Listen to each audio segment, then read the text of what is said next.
Aku pernah berpikir bahwa hidupku sudah teratur sempurna, sampai hari itu tiba dan menghancurkan segalanya. Aku jatuh ke sungai deras, air dingin menusuk tulang, dan aku yakin itu akhir dari segalanya. Tapi kemudian, seorang pria asing menyelamatkanku, dan sejak saat itu, dunia yang kukira aman mulai retak, membuka rahasia yang selama ini kubenci dalam diriku sendiri. Namaku Ardi, lahir dan besar di Jakarta yang ramai. Aku bekerja sebagai desainer grafis di sebuah agensi iklan, hidup di apartemen kecil di tengah kota, dikelilingi teman-teman yang selalu bicara tentang pacar wanita dan rencana pernikahan. Aku berusia 28 tahun dan keluargaku di kampung sering menanyakan kapan aku membawa pulang calon istri. Aku selalu menjawab dengan senyum, bilang sedang fokus karir. Tapi sebenarnya aku takut. Takut bahwa perasaan yang muncul saat melihat pria tertentu bukanlah hal biasa. Hari itu aku memutuskan libur ke Solo, Jawa Tengah, untuk mengunjungi saudara. Aku ingin melarikan diri dari rutinitas kota, mungkin mencari ketenangan di desa.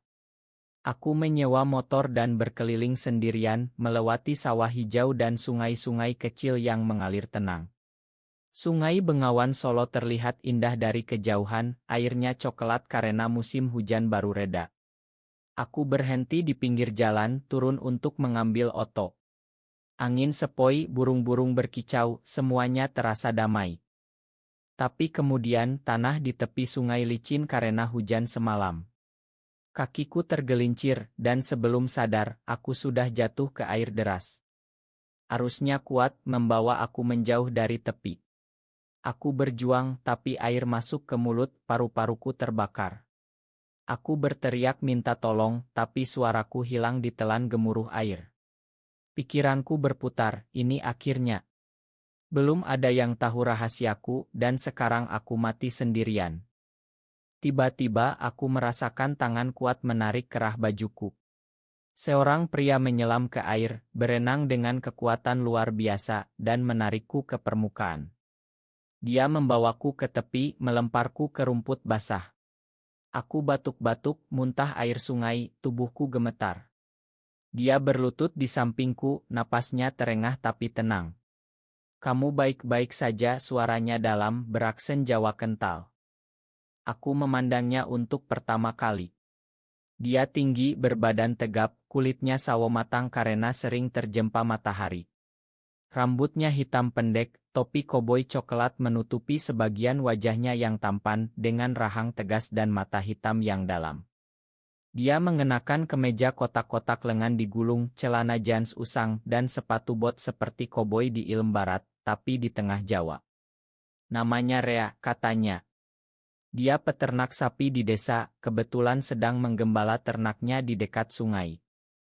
Terima kasih, kataku lemah, masih berbaring di rumput. Tubuhku basah kuyup, tapi pandanganku tak lepas darinya. Ada sesuatu di cara dia memandangku, campuran khawatir dan kelembutan yang membuat jantungku berdegup aneh. Dia tersenyum tipis. Kamu orang kota ya? Hati-hati di sini, sungai ini berbahaya kalau musim hujan. Dia membantu aku berdiri, tangannya kuat di lenganku. Aku merasakan panas dari telapaknya, dan tiba-tiba malu sendiri. Rea membawaku ke rumahnya di desa kecil dekat sungai.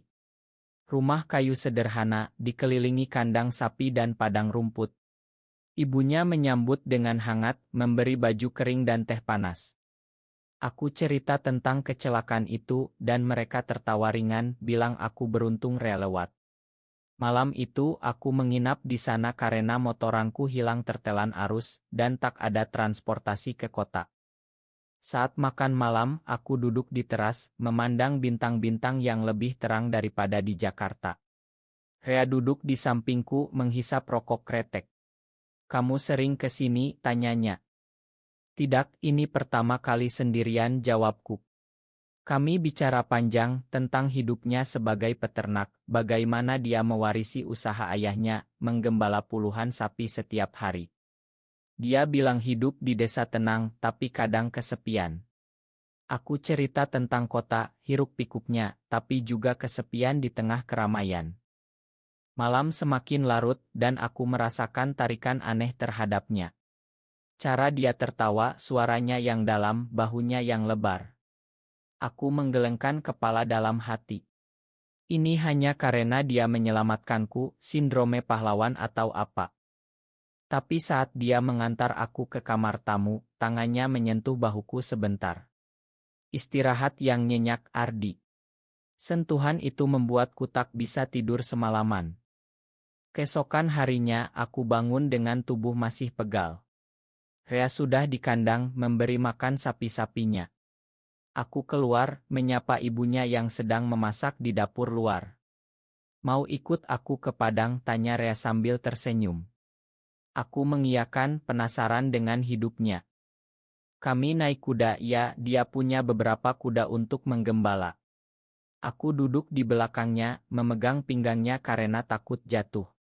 Tubuhnya hangat, ototnya keras di bawah kemeja. Jantungku berdegup kencang sepanjang jalan. Kami melewati sawah hijau, sungai yang kini terlihat jinak, dan padang rumput luas. Sapi-sapinya bergerak pelan dan Rea sesekali meniup peluit untuk mengarahkan mereka. Kamu hebat, kataku saat istirahat di bawah pohon beringin. Hidup seperti ini bebas. Dia tertawa. Bebas tapi berat. Sapi harus dijaga setiap hari, hujan atau panas. Matanya memandang jauh. Kadang aku iri dengan orang kota seperti kamu, bisa pergi kemana saja. Kami bicara lebih dalam. Aku cerita tentang pekerjaanku, tekanan deadline, teman-teman yang selalu mendesak untuk menikah. Keluargaku juga begitu, kata Rea pelan. Ayahku dulu ingin aku nikah muda, punya anak banyak. Tapi aku belum siap. Ada nada aneh di suaranya. Aku memandangnya dan untuk pertama kali, aku bertanya-tanya apakah dia juga menyimpan rahasia seperti aku. Sore itu kami pulang saat matahari terbenam. Langit oranye, angin sejuk. Rea mengajarku memerah susu sapi. Tangannya memandu tanganku di ambing sapi, dan sentuhan itu membuatku gemetar. Pelan saja, bisiknya dekat telingaku. Napasnya hangat dan aku merasa dunia berputar. Malamnya, aku memutuskan pulang ke Solo besok. Tapi saat makan malam, ibunya Rea bilang ada banjir kecil di jalan utama. Mungkin besok baru bisa. Aku diam-diam senang. Kami duduk lagi di teras. Rea cerita tentang masa kecilnya, bagaimana ayahnya mengajarinya jadi koboi. Ya, dia menyebut dirinya koboi Jawa, karena gaya menggembalanya mirip ilmu barat yang dia tonton. Aku suka merasa kuat, melindungi yang lemah, katanya sambil memandangku. Aku menelan ludah. Seperti kemarin, menyelamatkanku. Dia tersenyum. Ya, seperti itu. Malam semakin larut dan hujan mulai turun. Kami pindah ke dalam, duduk di ruang tamu sederhana. Listrik mati karena petir, hanya lilin menyala. Cahaya temaram menerangi wajahnya, membuatnya terlihat lebih tampan. Kami diam lama, hanya suara hujan. Tiba-tiba Rea bertanya, kamu punya pacar di Jakarta? Aku gelagapan. Belum. Kamu? Dia menggeleng. Pernah dekat dengan seorang gadis di desa, tapi tidak cocok. Matanya menghindar. Aku rasa aku berbeda. Jantungku berhenti. Berbeda bagaimana? Dia diam lama. Aku tidak tertarik pada perempuan seperti yang diharapkan orang. Saat itu dunia seperti berhenti. Aku memandangnya dan dia memandang balik. Ada ketakutan di matanya, tapi juga harapan. Aku juga, bisikku akhirnya. Suaraku gemetar. Rea mendekat, tangannya menyentuh tanganku. Benarkah? Kami saling pandang dan untuk pertama kali aku merasa tidak sendirian. Hujan di luar semakin deras, tapi di dalam ada kehangatan baru. Pagi berikutnya, banjir sudah surut sedikit, tapi aku memutuskan tinggal lebih lama. Aku bilang ke kantor ada urusan keluarga. Rea tersenyum lebar saat tahu. Kami mulai menghabiskan waktu bersama setiap hari. Pagi-pagi menggembala sapi, siang istirahat di tepi sungai, malam bicara sampai larut. Aku cerita tentang perjuanganku di kota, bagaimana aku selalu menyembunyikan perasaan saat melihat pria di gym atau kai. Aku takut keluargaku tahu, kataku suatu malam. Rea mengangguk. Di desa lebih sulit. Orang-orang di sini konservatif. Kalau tahu aku suka pria, mungkin aku diusir. Kami saling berbagi cerita pahit. Rea pernah jatuh cinta pada teman masa kecilnya, tapi pria itu menikah dan punya anak sekarang. Aku simpan sendiri bertahun-tahun, katanya. Sentuhan kami semakin sering. Saat naik kuda, aku memeluknya lebih erat. Saat memerah susu, tangan kami sengaja bersentuhan lama. Suatu sore, di bawah pohon yang sama, Rea memegang tanganku. Ardi, sejak menyelamatkanmu, aku tidak bisa berhenti memikirkanmu. Aku balas memegangnya. Aku juga, Rea. Kamu mengubah segalanya. Kami berciuman pertama kali di sana. Bibirnya lembut, tapi penuh gairah terkendali. Dunia seperti meledak, semua ketakutan hilang sejenak. Tapi kebahagiaan itu tak lama. Beberapa hari kemudian, teman Rea dari desa, namanya Budi, datang ke rumah. Budi pria kasar, juga peternak, dan dia melihat kami terlalu dekat. Kalian kok seperti pasangan, candanya, tapi matanya curiga. Malam itu, Budi cerita ke orang-orang desa. Gosip mulai menyebar. Ibunya Rea mulai bertanya aneh-aneh. Kamu dan Ardi dekat sekali ya? Rea tegang. Hanya teman, Bu. Tapi aku tahu ini awal masalah. Suatu hari, saat kami di padang rumput sendirian, Rea memelukku erat. Aku cinta kamu, Ardi. Tapi aku takut. Aku balas memeluknya. Aku juga. Tapi kita bisa hadapi bersama. Tapi kenyataan pahit. Budi dan beberapa pemuda desa mulai menghasut. Mereka bilang Rea aneh, tak pantas jadi peternak. Bahkan ada yang ancam bakar kandang kalau gosip benar. Rea marah, tapi juga takut. Kalau mereka tahu, hidupku hancur. Aku ingin melindunginya, tapi aku sendiri takut pulang ke kota dan meninggalkannya. Konflik memuncak saat ayah Budi, kepala desa, datang ke rumah Rea. Ada rumor buruk tentang anakmu, katanya pada ibu Rea.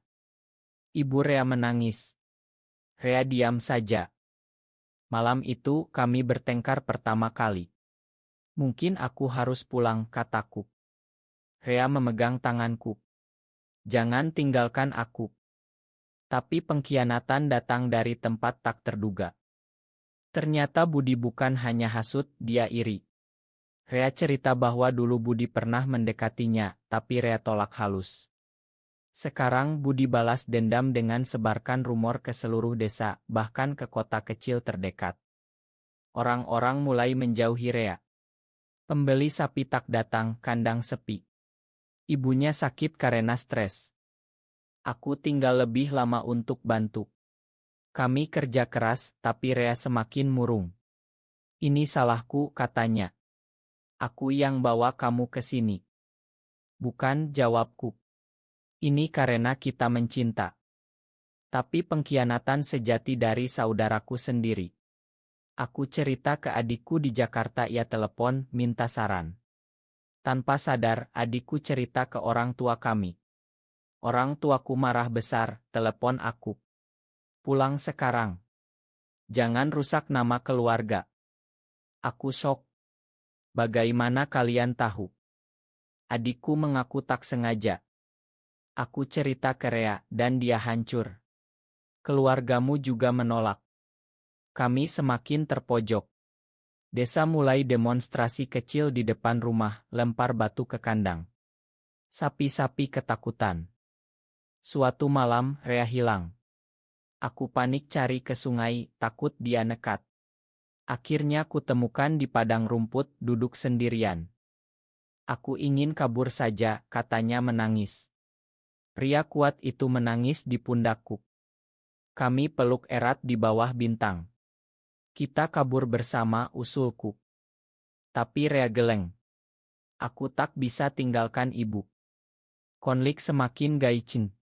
Budi dan kawanannya datang malam-malam, bakar sebagian kandang. Sapi lari, kami berjuang padamkan api. Polisi datang, tapi lambat. Desa terbelah, sebagian bela Rea karena tahu dia baik, sebagian lagi anatik. Ibu Rea akhirnya tahu semuanya. Dia menangis, tapi peluk Rea. Kamu anakku, apapun yang terjadi.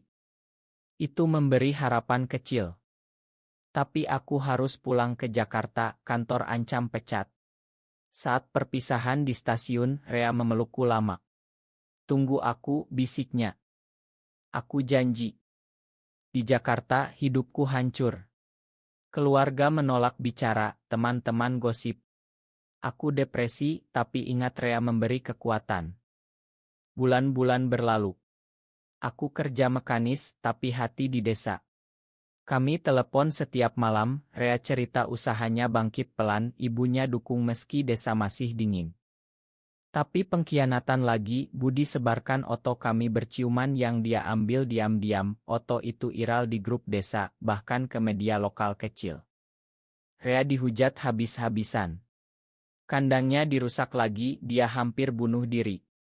Aku langsung ambil cuti, naik kereta ke sana. Saat tiba, Rea kurus, matanya kosong. Kami peluk di rumah kosong.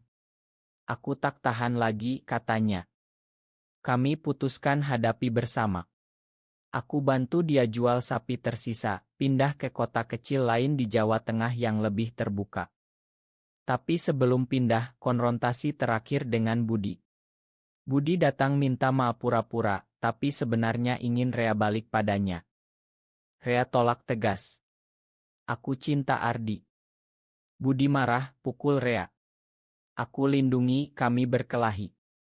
Polisi datang lagi, kali ini Budi ditahan karena penganiayaan. Desa mulai sadar, gosip reda pelan karena malu. Ibu Rea ikut pindah bersama kami. Kami sewa rumah kecil di pinggiran Yogyakarta, Rea mulai usaha peternakan kecil lagi, aku kerja remote. Hidup mulai tenang.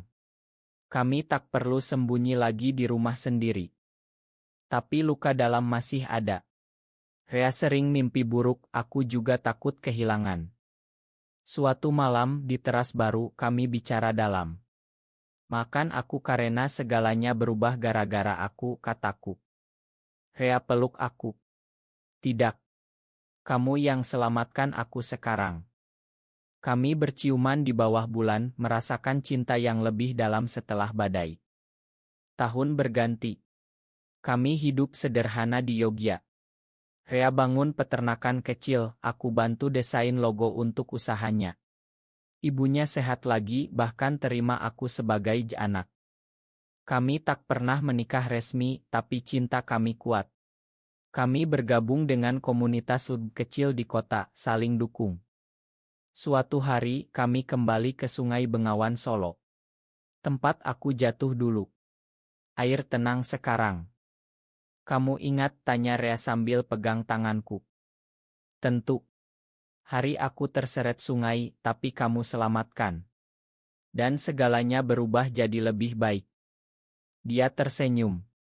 Aku juga terseret arus hidup sebelumnya. Kamu yang selamatkan aku. Kami duduk di tepi, memandang air mengalir. Hidup tak sempurna, masih ada orang yang memandang aneh, keluarga kami belum sepenuhnya terima. Tapi kami punya satu sama lain. Cinta kami bukan dongeng, tapi nyata. Penuh luka, pengkhianatan, tapi juga pengampunan dan kekuatan. Di Indonesia ini, di mana banyak yang masih tak mengerti, kami memilih hidup jujur.